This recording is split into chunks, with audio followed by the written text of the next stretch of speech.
Ibrahima Baldé, un gendarme âgé de 29 ans, a comparu ce lundi 19 juin devant le tribunal de première instance de Dixon pour le meurtre de 3 jeunes lors d'une manifestation du FNDC organisée le 20 octobre 2022.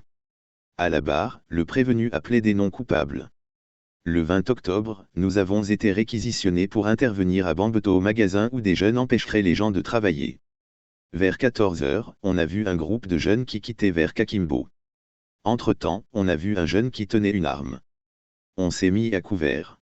Et comme c'est moi qui étais en face des jeunes, j'ai fait des tirs de sommation pour dissuader et le petit a lâché l'arme pour courir.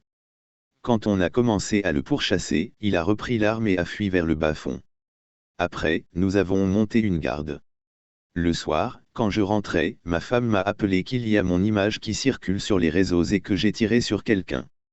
Je ne savais pas de quoi elle parlait. J'ai donc été voir mon commandant pour l'informer. Il m'a effectivement confirmé que ma photo était sur les réseaux sociaux et il m'a conseillé de rester à la base. Le lendemain, le ministre a fait une déclaration, ordonnant de m'arrêter, a expliqué l'accusé.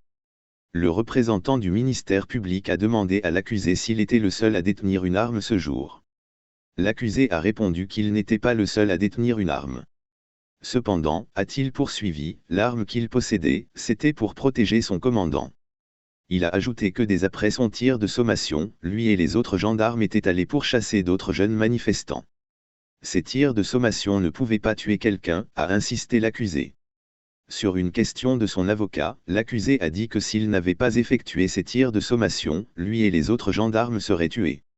Si ces tirs avaient tué quelqu'un, nos chefs nous auraient immédiatement demandé de quitter les lieux. Mais, c'est 5 heures après ces tirs qu'on a quitté les lieux, a dit Ibrahima Baldé. Pour l'avocat de la défense, il y a lieu de faire comparaître le chef de client et de faire libérer celui-ci. L'affaire a été renvoyée au 3 juillet pour l'audition de la partie civile.